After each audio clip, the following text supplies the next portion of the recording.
Vamos a entrar en materia con el libro de Eclesiastés. Es un poquito diferente a todos los libros que nosotros estamos acostumbrados a leer, debido a que el libro de Eclesiastés es como si alguien estuviera narrando una historia. No sé si ustedes han visto una película donde aparece un narrador y va narrando la historia, los personajes pues van actuando y van haciendo sus cosas ahí normal, y después el narrador como que complementa la idea y después uno sigue viendo los actores y así por el estilo.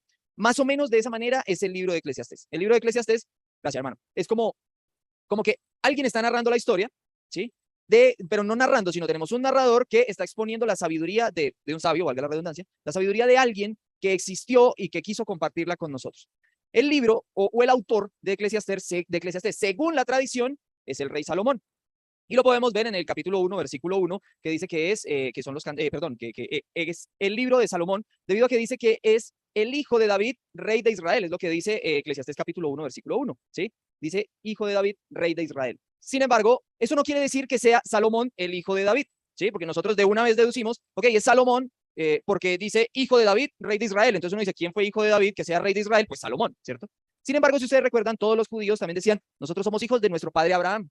Y no eran hijos de Abraham, eran tataranietos. Solamente quiere decir que procede del linaje de Abraham. Y cuando dice que es hijo de David, rey de Israel, ahí sí nos está diciendo, claro, proviene del linaje de David, pero pudo ser cualquier rey de los que tuvo Israel o Judá en su defecto, que eran hijos del hijo de David, del hijo de Salomón. Ellos sí iban, acuérdense que lo habíamos visto, que ellos sí eran una monarquía, ¿no? Que ellos sí eran, exacto, era generacional, descendían del rey David directamente. ¿Por qué digo yo esto? Y es que cuando se hace un análisis del libro, resulta que este libro tiene palabras arameas y tiene palabras persas. Si fue Salomón, entonces fue escrito en el siglo X, que fue en la época en la que existió Salomón. Y si fue Salomón, entonces ¿por qué tiene palabras persas y por qué tiene palabras arameas? Si ellos aprendieron el persa y el arameo posterior al exilio. Entonces, los estudiosos de la Biblia lo sitúan en el año 400 antes de Cristo o 500 antes de Cristo, más o menos, entre el siglo IV y el siglo V antes de Cristo, posterior al exilio. Sin embargo, no tenemos evidencia tampoco, y la mayoría de personas se adecua a que fue Salomón por la primera frase del primer versículo del libro, que dice, hijo de David, rey de Israel. Entonces, por eso dicen que fue Salomón. Sin embargo, quedamos sin explicación de por qué tiene palabras persas y arameas. Si usted me pregunta a mí, pues según lo que creo yo, sí es posterior al exilio.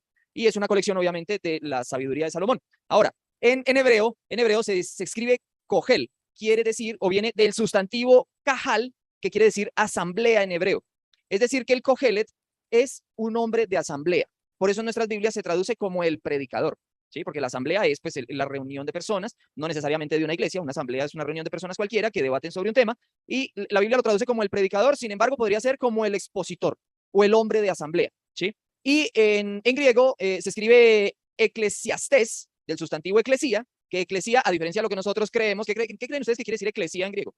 Iglesia, ¿cierto? Que es lo más común. Entonces, nuestro nombre de iglesia proviene de la palabra eclesia en griego, que no quiere decir iglesia, quiere decir asamblea, ¿sí? O sea, reunión de personas, otra vez, reunión de personas. Y eclesiastés es, otra vez, el predicador, el hombre de la asamblea o el expositor, ¿sí? Y así es como se hace conocer, o así es como se presenta ese sabio en el libro de Eclesiastés. El Cogelet o el Eclesiastés del libro de Eclesiastés es el sabio que empieza a enseñar de lo que nos va a enseñar este libro. Ahora, ustedes van a preguntar, ¿y entonces por qué, si no fue Salomón, por qué la persona se presenta como si fuese Salomón? ¿Cierto? Y aquí en esta primera opción ustedes se van a dar cuenta que hay una palabra que dice pseudoepígrafe, ¿sí? La pseudoepigrafía era algo muy, muy, muy común en la antigüedad cuando se empezó a escribir, y era que, por decir algo, si hasta ahora estuviéramos empezando a escribir, yo escribo una novela y no la voy a firmar como James González, porque nadie sabe quién es James González, entonces mi novela no se va a vender o no va a ser distribuida. En esa época no se vendía, se distribuía. Entonces yo la firmo como Gabriel García Márquez. Y cuando la gente la tiene, entonces dice, oh, ok, eso es una novela nueva de Gabriel García Márquez, hay que leerla. Y todo el mundo va a creer que fue de Gabo, aunque realmente fue mía, y esa sí va a ser bien distribuida. Nosotros tenemos varios libros de la Biblia que son pseudoepígrafes, es decir, que no fueron escritos por la persona que lo firma, sino que fueron escritos por otras personas y que fue distribuido en la época. Y eso no es un fraude. Actualmente la pseudoepigrafía es un fraude, ¿sí? Eso se toma como una piratería, digámoslo así, o como utilizar el nombre de otra persona. Utilizar el nombre de otra persona para usos de ganancia deshonesta, pero en esa época los libros no se vendían, los libros eran distribuidos. Entonces, la pseudoepigrafía era algo muy, muy, muy normal de la época. Entonces, no podemos juzgar el libro de que sea un libro falso solamente porque nosotros no comprendemos lo que sucedía en aquella época. Para nosotros es totalmente deshonesto, pero en la época era algo totalmente común. Entonces, si alguien lo firmó con el nombre de Salomón o le dio a entender a usted que el libro fue escrito por Salomón, era porque tenía algo que ver, tenía algo que era importante para que pudiera ser copiado muchas veces y para que pudiera tener un gran alcance. De eso se trata la pseudoepigrafía. Era una campaña propagandística. Otra cosa que vamos a ver en este libro es que la palabra que más se utiliza en el libro de Eclesiastés, ¿cuál es? Todo es vanidad, vanidad de vanidades y todo debajo del sol es vanidad, vanidad, vanidad. La palabra que se utiliza en hebreo, que fue traducida como vanidad, es la palabra Hebel. ¿Y para qué nos interesa a nosotros saber qué palabra se utilizó en hebreo? Bueno, vamos a hacer un poquito de la alta crítica. Entonces, la alta crítica lo que hace es investigar de qué manera está escrito y por qué está escrito. Entonces, resulta que como nosotros tenemos traducciones, esas traducciones no siempre son exactas, sino que tienen algunas derivaciones de palabras. Por eso usted coge una Biblia, digamos una Reina Valera 1960, que para nosotros es una Biblia santa, ¿cierto? Bueno, todas las Biblias son santas, pero nosotros vemos la Reina Valera 1960 y ahí estamos acomodados. Y si vemos, digamos, la contemporánea o la del lenguaje actual o la NBI, entonces uno dice, esa Biblia no es como tan buena y entonces uno la hace a un lado y es porque estamos acostumbrados a Reina Valera 1960. Cuando usted coge otra, usted ya va a ver que, digamos, no dice negro, sino que dice oscuro o que dice tenue. O sea, ya le cambian algunas palabras y uno no siente que sea igual de santa que la Reina Valera 1960. Y es porque hay pergaminos en griego, hay pergaminos en hebreo, y lo que hace un comité de traducción es sentarse y decir, ok, Hebel, vamos a ver la palabra Hebel en hebreo. ¿Qué significa? Dice, ¿a qué se nos acomoda mejor a la enseñanza del libro? Vamos a ponerle vanidad. Yo no sé en otras versiones qué dice. Sin embargo, la palabra Hebel en hebreo quiere decir humo o vapor. Entonces, quizás para el traductor era muy ilógico poner todo es humo, humo de humos, ¿sí? O todo es vapor, vapor de vapores. Entonces, eso como que no suena, como que no cuadra. Y al poner vanidad, lo que hizo fue dañar la profundidad de la palabra. ¿Por qué? Porque si yo digo vanidad de vanidades, dijo el predicador, entonces uno como que dice que la vida es vana. Entonces, Dios, ¿para qué inventó una vida si la vida es vana? No debió haberla inventado. Más bien, si yo digo la vida es como humo, que usted está viendo, pero que usted no puede agarrar y que usted no sabe para dónde se va a ir y que en este momento está y al momento se desapareció, ese es el sentido completo de la palabra que quiere ilustrar el libro de Eclesiastés. Cuando le quiere decir a usted que todo es como el humo, que en este momento usted puede tener un carro, una casa, y en cualquier momento usted ya dejó de verlo. Exacto, como la neblina, usted la ve, de hecho, usted va en un avión y usted ve todo un tendido blanco, pero tírese de ese avión a ver si lo va a sostener de tendido blanco, ¿no? Usted va a seguir derecho y se va a matar si no llevan paracaídas, ¿cierto? Y más o menos eso es el Hebel, de eso está hablando el Eclesiastés. Todo es como esa niebla, como ese humo, como ese vapor, que usted lo ve, pero usted no lo puede agarrar, usted no lo puede dominar, y así como lo está viendo, en cualquier momento se le va a ir. Esa es la idea principal del libro, el Hebel. Es mencionado 38 veces en el libro de Eclesiastés, que solamente tiene 12 capítulos. Y hay dos protagonistas, como habíamos dicho inicialmente, hay dos protagonistas, un narrador y un sabio que comparte su sabiduría. Esos son los protagonistas que hay en este libro. Este libro está dividido en tres partes. El Hebel, que todo es Hebel, según el sabio. El tiempo, que hay tiempo para todo. Recuerden que hay tiempo para reír, tiempo para llorar, tiempo para dormir, tiempo para despertar. Estoy inventando. Tiempo para morir, tiempo para vivir, tiempo para amar, tiempo para odiar, ¿cierto? Y está lo otro, que es la muerte, que al final, allá es a donde va a resultar todo. Estas son las tres ideas que tiene este libro. Ok, entonces, Hebel, todo es Hebel. La vida es Hebel. ¿Qué es Hebel? El humo, la neblina, muy bien. Entonces, la vida es como la neblina. Dice la palabra de Dios que nosotros vivimos entre 60, 70 y que cuando estamos muy fornidos, muy robustos, dice 80 años. Hay gente que vive 100, 110, 120, creo que es el que más ha vivido, aparte de los de la Biblia que vivieron 900. Pero que nosotros podamos presenciar 120, creo que es la persona más vieja que ha vivido. Y sin embargo, eso es como el humo. Si nosotros miramos en los millones de años que debe tener la Tierra, las estrellas, el espacio, el universo, nosotros somos como un parpadeo para ese tiempo. Nomás calcule usted la época de Jesús hasta ahorita. Es más, piense usted en qué jugaba usted cuando tenía 7, 8 años. Y páselo a este momento y usted dice, pasó así. El tiempo pasó volando. Piense en la Navidad pasada. ¿Y no le parece que es un parpadeo? O sea, estamos hablando de que nuestra vida es un parpadeo y mucho más para lo que lleva millones de años habitando. Es un parpadeo. Entonces la vida es Hebel. Hoy está, mañana no está. Hay un dicho que dice que para morirse, solo necesito estar vivo. Exacto. Es lo único que necesito para morirme. Yo no sé si ahorita yo salga y me suceda algo, o mañana, o pasado mañana, o en 100 años, no lo sé, pero la vida es Hebel, es como el humo. La fama.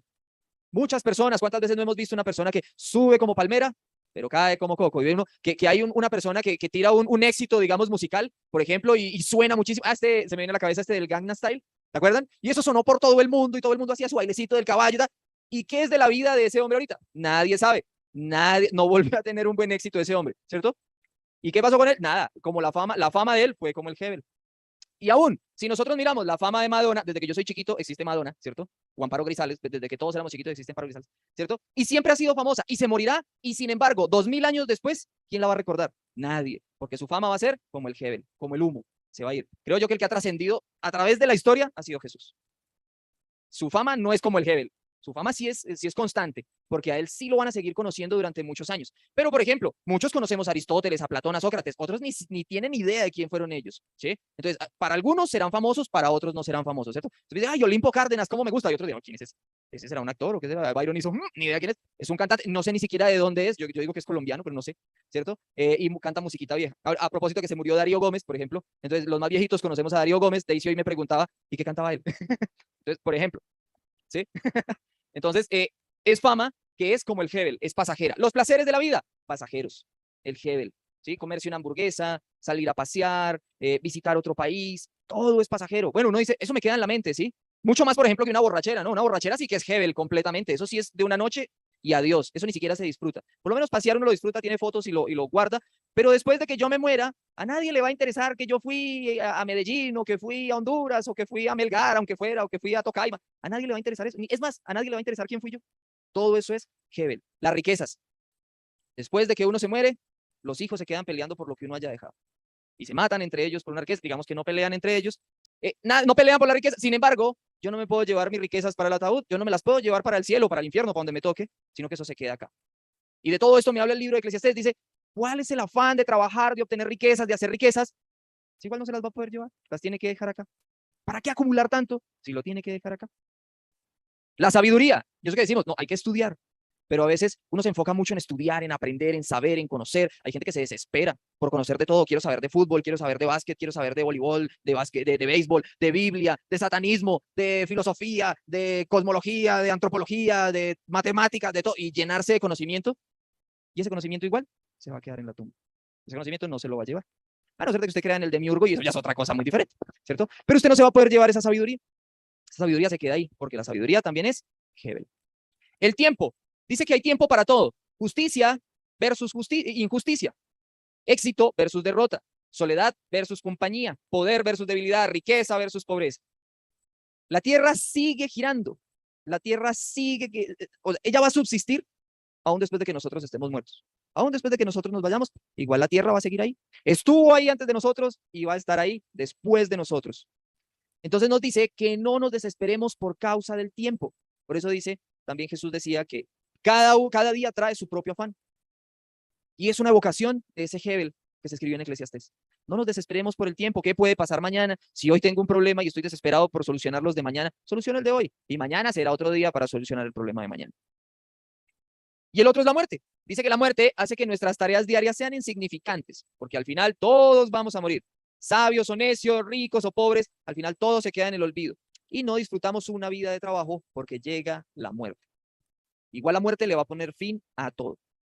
De eso nos dice Eclesiastés. Entonces estamos diciendo también, oiga, qué libro tan gris, ¿cierto? Qué libro tan oscuro. O sea, ¿qué hago? ¿Me tiro en la cama y me dejo morir? Entonces, porque igual, porque si todo es Hebel, entonces ¿para qué voy a salir yo a trabajar? ¿Para qué compro una casa? ¿Para qué compro un carro?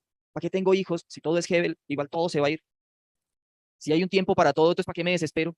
Sí, llegará el momento de ser rico. Ahorita voy pobre, pero llegará el momento de ser rico, ¿cierto? Y Dios tiene todos los tiempos planeados, entonces llegará ese momento de ser rico. Entonces, ¿para qué me inmuto yo? Pues, espero que sea mi tiempo.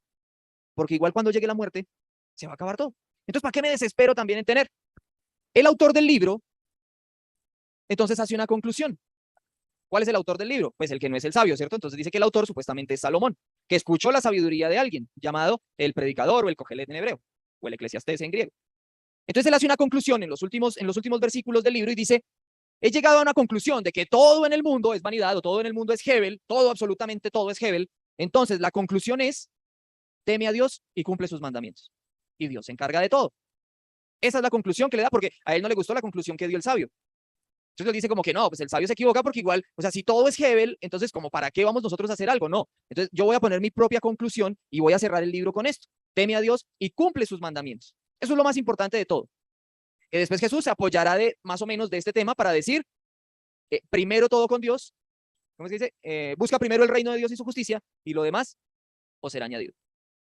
Más o menos esta es la conclusión que saca Salomón o el autor del libro en la conclusión que le da.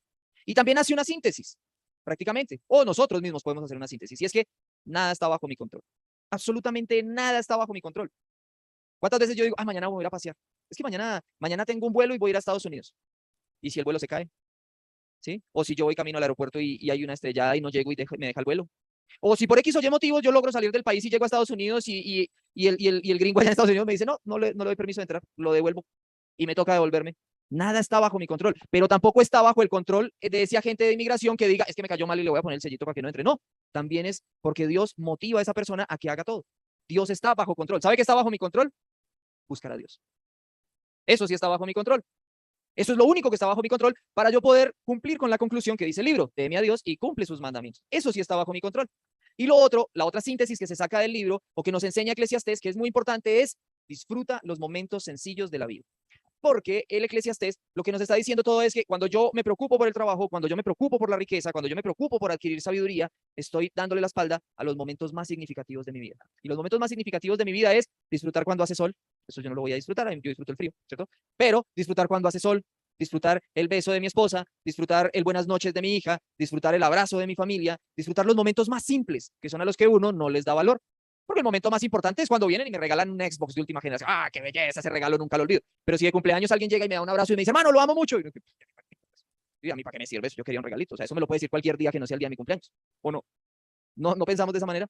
Y esos son los momentos importantes de la vida. Cuando a uno se le va a un ser querido, ahí es cuando uno dice, oiga, yo debía haber abrazado más, debía haber dicho más te amo, debía haber hecho más cosas por esa persona, una llamada, cualquier cosa. Pero mientras uno no pasa por ese problema, pues a uno eso le tiene sin cuidado. Es como que es normal. No pasa nada. Esa es la invitación que nos hace Eclesiastés. Y pasamos al cantar de los cantares. El cantar de los cantares. Se cree que el autor también es Salomón y que fue escrito en el siglo X. Sin embargo, es una recopilación tardía porque también tiene arameísmos y tiene un poco de influencia griega. Entonces esto nos lleva mucho más cerca a nuestra era. Porque si ya tiene una influencia griega, eso ya nos está hablando del Imperio Ptolomeo aproximadamente en el siglo III antes de Cristo. Eso ya nos trae mucho más acá a nuestra época. Según la tradición, se cree que fue Salomón el que lo escribió. Bueno, ¿quién estudia estas palabras? Que cómo así que tiene arameísmos y que tiene influencia griega. Bueno, hay una rama yo no sé qué se llama eso, es una ciencia que se llama filología y ellos son los que estudian las palabras, la composición de las palabras, de qué se trata. Entonces, ¿cómo se da uno cuenta? Porque para uno también es difícil. ¿Cómo así que tiene una influencia griega? Bueno, si usted llegara a ver un escrito en inglés, digamos, bueno, en alemán, que dijera guachu, guachu, guachu, como hablan los alemanes, guachu, guachu, guachu, parce, guachu, guachu, guachu, guachu. Uy, parce, venga, esa palabra yo la entiendo. Ah, esto tiene una influencia colombiana. Si él dijo una palabra que solamente dicen los colombianos, tiene una influencia colombiana. Entonces, no es que la palabra no esté en alemán, sino que la palabra es utilizada en cierta región. Entonces, la palabra sí está escrita en hebreo, igual que las otras, solo que tiene palabras arameas y con influencia griega. No escritas en ese dialecto, sino transcritas, digámoslo así, por decir algo. El Mesías, la palabra Mesías. La palabra Mesías es una palabra hebrea. Yeshua HaMashiach, o Jesús el Mesías, que quiere decir el ungido. ¿Sí? Entonces, cuando ellos dicen Mesías, en griego, es una transcripción de una palabra hebrea al griego, porque ellos para Mesías o para ungido tienen la palabra Cristo. El Christos en griego, ¿sí? Entonces, Hamashiach y Christos son lo mismo, solo que uno es en hebreo y otro es en griego, pero cuando se pronuncia en griego, pues ellos dicen el Mesías, pero lo están escribiendo en griego. Más o menos eso sería una influencia hebrea dentro del griego. Entonces, como para que pues, no sé si me expliqué bien, pero como para que nos hagamos una idea, ¿listo? Ok, en hebreo entonces sería Shir Hashirim, el Shir Hashirim, que sería Shir es canción, Shir es canción, Ha, La y Shirim serían canciones. Entonces, canción de las canciones. ¿Qué quiere decir canción de las canciones? Es exactamente igual cuando uno dice Rey de Reyes o como dice Señor de Señores. O sea, esta es la canción. No es cualquier canción, es la canción. ¿Sí? Ese es el nombre que tiene este libro, que en griego sería Asma Asmatón, que es exactamente igual, la canción de las canciones. O sea, es la canción más importante. Este libro tiene 8 capítulos de poesía de amor y es una colección de poemas que tiene una introducción, un cuerpo y una conclusión. Y es una canción poema que es cantada por una mujer hacia un hombre. Sin embargo, vamos a ver en este libro una interacción entre la mujer, que interactúa 18 veces, el hombre interactúa 10, y hay un coro que interactúa 7 veces, que se cree que el coro es como entonado por unas mujeres, por un grupo de mujeres. ¿Listo? Y es la historia de una mujer. Es la historia de una mujer y un hombre que están comprometidos en matrimonio y esta mujer le canta a su prometido y le dice que lo ama y que siente una atracción hacia él. O sea, no están casados, ellos están comprometidos. Pero para que nos hagamos una idea, porque ya en nuestra época eso no existe, cuando uno en esa época se comprometía con una mujer, podían pasar 1 y hasta 2 años para el matrimonio. Pero eso era sagrado. Por eso es tan maravilloso lo que hizo José con María. Y uno dice como que, bueno, José se la caló, ¿cierto?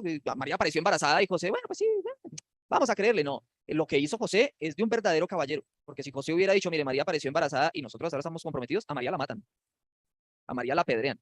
Pero hasta ahora están comprometidos, ella tiene decisiones, ya verá con quién, ¿cierto? No, en esa época ya era como si fueran una pareja, solo que no vivían no vivían juntos, sino que vivían con sus padres. Aparte, no había como hoy que hay que el besito, que el abrazo, que vamos a salir a comer helado y todo. No, en esa época ella vivía con sus papás y todavía estaba con sus papás, no se veía con su prometido, solamente sabían que estaban comprometidos y ya.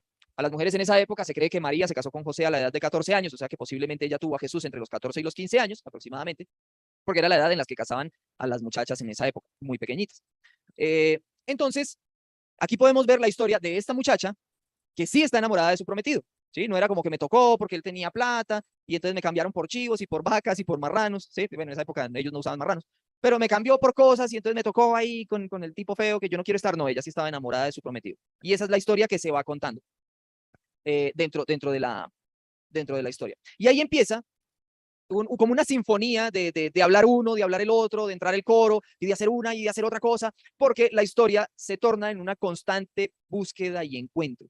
Entonces, ellos se buscan, se encuentran, se funden en un abrazo amoroso, se dicen cuánto se quieren el uno al otro y de un momento a otro aparecen separados sin saberse por qué. Están separados y otra vez están buscándose, se están llamando, están tratando de pasar tiempo juntos, vuelven y se unen y al siguiente capítulo vuelven y aparecen separados. Están en una constante búsqueda el uno del otro. La mujer enamorada de su hombre, el hombre enamorado de su mujer y están en una constante búsqueda. Y también hablan del gozo de la atracción física y ahí vamos a hablar de la mujer hermosa que yo envié en el grupo, ¿sí? Que aparece en el Cantar de los Cantares en el capítulo 4, versículo 4. ¿Quién lo tiene? Tu cuello como la torre de David, edificada para armería. 1000 escudos están colgados en ella, todos escudos de valiente. Tus labios como hilo de grana y tu habla hermosa, tus mejillas como cachos de granada detrás de tu vello. He aquí que tú eres hermosa, amiga mía. He aquí que tú eres hermosa. Tus ojos entre tus guedejas como de paloma, tus cabellos como manada de cabra, que se recuestan en las laderas de Galá. Tus dientes como manadas de ovejas trasquiladas, que suben del lavadero, todas son crías gemelas, y ninguna entre ellas estéril. Tus labios como hilo de grana, y tu habla hermosa. Tus mejillas como cachos de granada detrás de tu velo. Tu cuello como la torre de David, edificada para armería, 1000 escudos están colgados en ella, todos escudos de valiente. Bueno, gracias, hermana Dice. Ahí podemos ver entonces esta mujer tan hermosa, que para nosotros es una cosa y todo horrorosa, ¿no? Es como un transformer. ¿Quién dijo que quien tiene un cuello como de una torre, unas ovejas en vez de dientes, unas palomas en vez de ojos, en vez de pelo tiene unos carneros, ¿era? Unas cabras. Ah, exacto. Entonces, aquí lo que podemos ver es que no se utiliza un lenguaje literal, sino que se utiliza un lenguaje figurado. ¿Con qué? Con las cosas que para ellos eran hermosas. Lo decíamos hace 8 días, creo, ¿cierto? O el domingo. Y era que si fuera nosotros, utilizaríamos oro, perlas, diamantes, esmeraldas, ¿sí? Cosas que para nosotros son hermosas y que representan demasiado valor. Eso es lo que se utiliza en este lenguaje figurado para decir o para hablar acerca de la belleza. Y por eso el gozo de la atracción física se ve manifestado con cosas que son importantes y bellas para las personas de la época. Por eso es muy importante que nosotros aprendamos también a leer la Biblia y a interpretar lo que estamos leyendo, porque si nosotros leemos de manera literal, nos vamos a imaginar esto. Y vamos a decir, ¿cómo va a ser hermosa una mujer así? ¿A quién le parece? ¿Quién se casaría con ella? Yo creo que ninguno de los que estamos acá. ¿Cómo le olerá el pelo de feos? ¿Qué eran? ¿Cabras? ¿Quién ha olido una cabra? Que por aquí pasan vendiendo leche de cabra en una camionetica, ¿cierto? Y cuando pasan ya dejan de una vez el olor. Imagine usted cómo olería ese pelo, ¿sí? Ojos como palomas, ojos bien deformes. Los dientes son como ovejas trasquiladas. O sea, cómo olería también su boca para uno darle un beso. Cuello como una torre, como la torre de David, que tiene 1000 escudos. O sea, también sería bien cuellona, o sea, tipo jirafa, o sea, muy fea, ¿sí? Si lo vemos de manera literal, pero si lo vemos de manera figurada, ahí sí nos damos que, ok, está representando lo más importante y lo más preciado por la cultura de la época. Entonces sí sería una mujer hermosa porque tiene cualquier cantidad de cualidades, que es lo que busca su novio. Conclusión. En los últimos versículos del libro del Cantar de los Cantares, ni el hombre está con la mujer, ni la mujer está con el hombre. Él dice, déjame escuchar tu voz, y ella lo invita a que huya con ella. Es decir, ella ya no aguanta más, ¿sí? Este compromiso está muy demorado, compadre, volémonos, vámonos ya no aguanto más, vámonos juntos. Y ahí se termina el libro. Nos deja con un final abierto. No nos dice más, no nos dice si siguieron, si no siguieron. Sin embargo, aunque parezca muy extraño, no es nada extraño. Es antes muy realista, porque el amor también tiene un final abierto, porque uno no termina de conocerse con la persona. Igual uno, de igual manera, está afrontando problemas diarios diferentes cada día. Yo creo que ninguno de nosotros, de los que estamos casados, podemos levantar la mano y decir, yo conozco perfectamente a mi esposa o yo conozco perfectamente a mi esposo. Nadie. porque ni siquiera yo mismo me conozco, el único que me conoce a la perfección es Dios. Yo hoy puedo actuar de una manera y mañana puedo actuar de una manera totalmente diferente ante la misma situación. Y de eso se trata el amor, de ir descubriendo cosas nuevas cada día juntos, de ir resolviendo problemas cada día juntos. Eso es lo importante del amor y por eso el libro también nos deja la puerta abierta a que nosotros hagamos parte de esa historia de amor. Hay tres principales interpretaciones que tiene el Cantar de los Cantares y la tradición judía dice que la historia de amor es que el hombre representa a Dios y la mujer representa al pueblo de Israel en la constante búsqueda. ¿Se acuerdan que estábamos hablando de que constantemente ellos estaban buscando el uno al otro, que el hombre miraba, déjame oír tu voz, y la mujer le decía, huye conmigo? Eso. Entonces, esa es la interpretación de la tradición judía. La interpretación de la tradición cristiana, o sea, la que nos toca a nosotros, es Cristo y la iglesia. Dice el libro de Efesios que Cristo murió por su iglesia y que la sostiene y la protege. Y es la misma idea que nos da el Cantar de los Cantares. Cristo, esposo de la iglesia, y la iglesia lo busca constantemente. De un momento a otro nos perdemos, como pasaba en el libro de los Cantares, y dice que de un capítulo a otro ellos están juntos, están fundidos en un abrazo, se están diciendo cuánto se quieren, y al siguiente capítulo están separados. Y lo mismo nos pasa a nosotros también con Jesús, y es que una semana yo estoy muy bien con él, vengo el domingo, adoro, lo alabo, levanto mis manos, canto con devoción, pero el lunes estoy pecando, el lunes me estoy equivocando, el lunes estoy haciendo algo malo, y Jesús sigue buscando, pero yo también sigo buscando, porque aunque me equivoco, yo de todas formas me arrepiento y sigo en una constante búsqueda de Jesús. Y esa es la interpretación de la tradición cristiana. Ahora, si usted quiere saber cuál es mi interpretación, o bueno, en cuál me acomodo más yo, me acomodo en la de la poesía antigua. La colección de la poesía antigua, y desde hace 100 años se han estado descubriendo en Babilonia y en Egipto, que el Cantar de los Cantares no es el único libro con poesía erótica de la época, sino que era muy común ver libros con poesía erótica en esa época. Entonces, ¿por qué está ese libro ahí? El libro del Cantar de los Cantares también, o estas canciones, también eran utilizadas en las canciones de bodas de la época.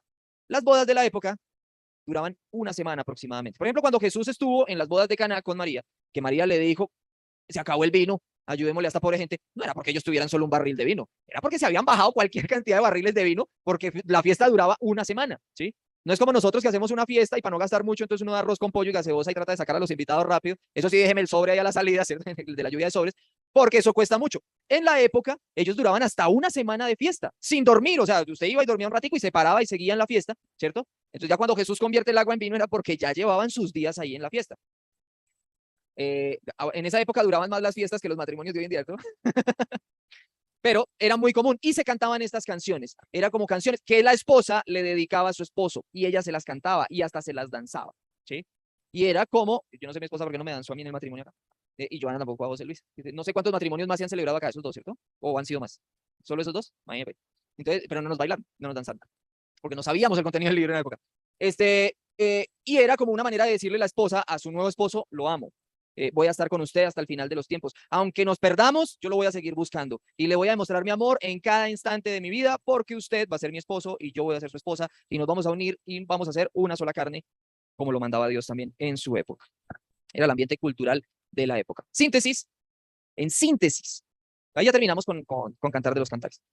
Y esto es una síntesis que tenemos nosotros con los libros sapienciales y poéticos referente al Antiguo Testamento. Porque también para nosotros es como extraño, ¿no? Yo no sé si a usted no le parece extraño que, pues, ¿para qué tenemos nosotros el salterio o los salmos de los judíos si eran canciones de ellos? Nosotros no las cantamos. O sea, ¿para qué queremos nosotros eso? ¿Para qué queremos nosotros de pronto algunos proverbios? Que como habíamos dicho la semana pasada, no es que sea una constante de que si usted hace esto se cumple, sino que es como lo que puede suceder. Y todo tiene un trasfondo. Mire, la Biblia no está armada porque sí. La Biblia no tiene los libros puestos ahí porque a alguien se le ocurrió escribir y ponerlos ahí. Cuando se dice que la Biblia es inspirada por Dios es porque tiene un principio y ni siquiera tiene un fin, porque el fin es el Apocalipsis, pero está abierto, porque nosotros seguimos escribiendo la historia de la iglesia con nuestras vidas hasta el día de hoy. Pero todo lo que está escrito tiene un propósito. Y yo no sé si usted se acuerde que cuando nosotros empezamos estos estudios, hace como 2 meses o 3 meses más o menos, nosotros decíamos que había una parejita que se llamaban Adán y Eva. Y Adán y Eva estaban en el huerto del Edén y había un arbolito en el medio con una fruta muy sabrosa, que no sabemos cuál es, la gente dice que son manzanas. No sabe, uchuvas, no sabemos qué fruta es, podía ser una pitaya, uno no sabe, ¿cierto? Una guanábana, porque si es con mucha presencia ante los ojos, pues, para mí sería una guanábana o una pitaya. En fin, la fruta que haya sido, no sabemos qué fruta era.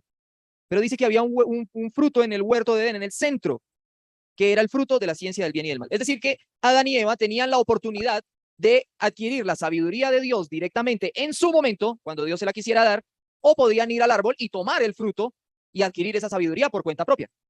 Y nos dimos cuenta que Eva, engañada por la serpiente, y Adán, engañado por su esposa, o bueno, engañado no, porque no fue engañado, fue seducido por su esposa, prefirieron adquirir la sabiduría de su propia mano, por conciencia propia, y tomarla del árbol del fruto de la ciencia del bien y del mal. Y en ese momento la historia se parte en dos, la humanidad entra a tener muerte y pierden la comunión con Dios, ¿cierto?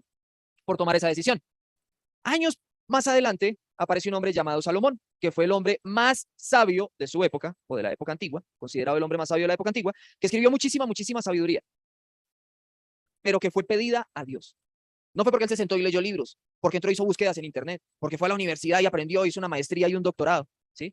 Fue porque él le pidió a Dios sabiduría para gobernar su pueblo. Entonces Dios le dio la sabiduría. A diferencia de lo que hicieron Adán y Eva, que fue ir y tomar del fruto y adquirir la sabiduría de ellos por su propia mano, Salomón rompió con ese patrón y le pidió a Dios que le transfiriera de su sabiduría a él para él poder tener sabiduría para manejar su pueblo. Entonces, vemos en el libro de Proverbios, que fue escrito por Salomón, decíamos hace 8 días, y esa sabiduría que proviene de Dios, él en Proverbios la pone y dice, lo más importante o la síntesis del libro de Proverbios es vivir la sabiduría de Dios o vivir bajo la sabiduría de Dios. Eso era lo que nos invitaba el libro de Proverbios hace 8 días. ¿Se acuerdan? Nos decía, todo lo aprendemos a través de la sabiduría de Dios. Hoy vemos en Eclesiastés que todo es Hebel, todo es humo, todo es pasajero. Entonces, debemos aprender a vivir bajo el dominio y la sabiduría de Dios, de una manera lógica y realista. Porque en el libro de Proverbios, él es como si estuviera dentro del Edén, ¿cierto? En un lugar donde no nos hace daño a nadie. Y él dice, hay que vivir de la sabiduría de Dios, de manera tranquila. Pero mire que en Eclesiastés es como si Salomón ya estuviera a lo último de su vida, que si ustedes miran, cuando al principio del reinado de Salomón, el reino de Israel era tranquilo, no habían guerras, había paz, la gente podía vivir tranquila, se podían sentar debajo de la sombra de un árbol a disfrutar de sus cosechas porque no había guerra, no había, o sea, todo era tranquilo. Y cuando Salomón envejece y se empieza a casar con mujeres de otros países, entonces él empieza a adorar otros dioses y es quebrado Israel por la mitad y empiezan a haber problemas de nuevo. Entonces es como si Eclesiastés ejemplificara la vida de Salomón en ese momento. Ya no vive dentro de la burbuja del Edén, ya no está tranquilo, sino que ahora vive en un mundo rudo y hostil, donde a través del dominio y la sabiduría de Dios, yo puedo trascender o puedo llevar mi vida de una mejor manera, pero tengo que ser lógico y tengo que ser realista, porque en ese momento ya hay problemas.